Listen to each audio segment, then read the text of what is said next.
ایک بدو آئے، ایک صحابی آئے، یا رسول اللہ میرا باپ میرے مال کو خرچ کر دیتا ہے، مجھ سے پوچھتا نہیں ہے۔ تو آپ نے کہا بلاؤ اسے۔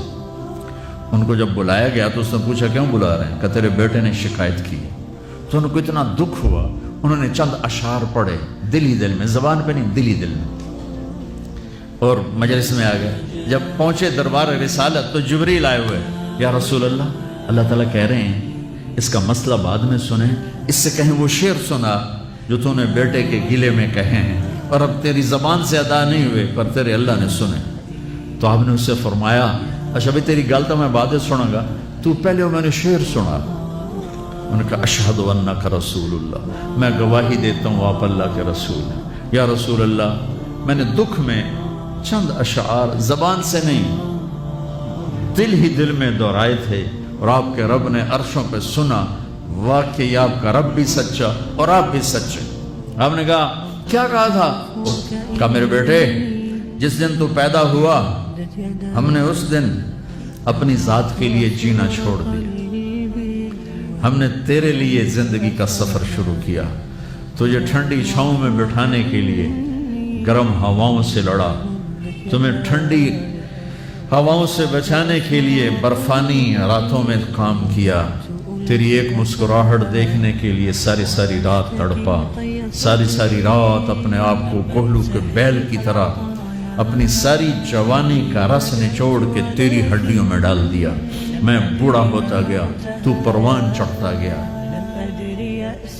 میری کمر جھک گئی، تیری کمر اٹھ گئی، میری ٹانگوں سے جان نکل گئی، تیری ٹانگیں مضبوط ہو گئی، میرے ہاتھ کانپنے لگے، تیرے ہاتھ مضبوط ہوئے، میں لڑکھڑانے لگا، تو اترانے لگا، تو مجھے خیال آیا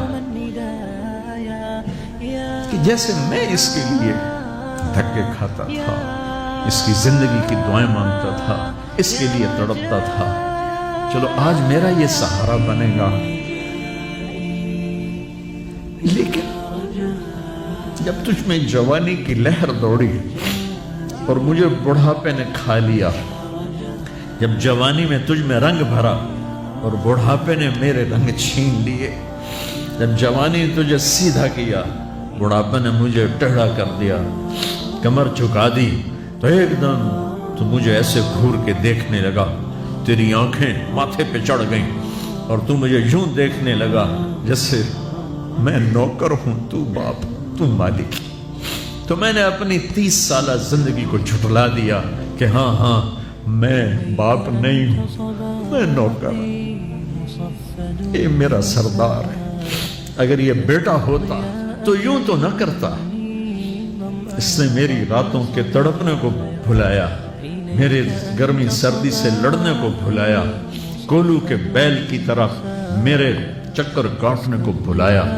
اپنی خوشیوں کو دفن کر دیا اپنے سینے میں، قبرستان بنا دیا اپنے سینے کو، اپنی خواہشات کا اور اپنی خوشیوں کا، اور آج تو مجھ سے ایسے بات کرتا ہے جیسے میں نوکر ہوں اور تو میرا آقا ہے۔ اچھا میرے بیٹے میں نوکر سہی، تو سب، پر میں تیرا پڑوسی تو بندہ پڑوسی سے پوچھ ہی لیتا ہے کیا حال ہے، کوئی ضرورت تو نہیں، اتنا ہی پوچھ لیتے۔ دیکھو میں آج رو رہا ہوں، یہ بڑے دردناک اشعار ہیں، میری اردو میں اتنی وسعت نہیں ہے کہ میں ان اشعار کا درد سمجھ سکوں اردو کے الفاظ میں، لیکن اتنا بتاتا ہوں کہ میرے نبی روتے روتے ہچکی لگ گئی، اتنا روئے۔ اور آپ نے اس بچے کے گریبان کو یہاں سے پکڑ کر دفع ہو جا، میری نظروں سے دور ہو جا، انت ومالک لابیک، تیرا سب کچھ تیرے باپ کا ہے، یہی باپ آج تمہارے ہاتھوں ذلیل ہو رہے ہیں۔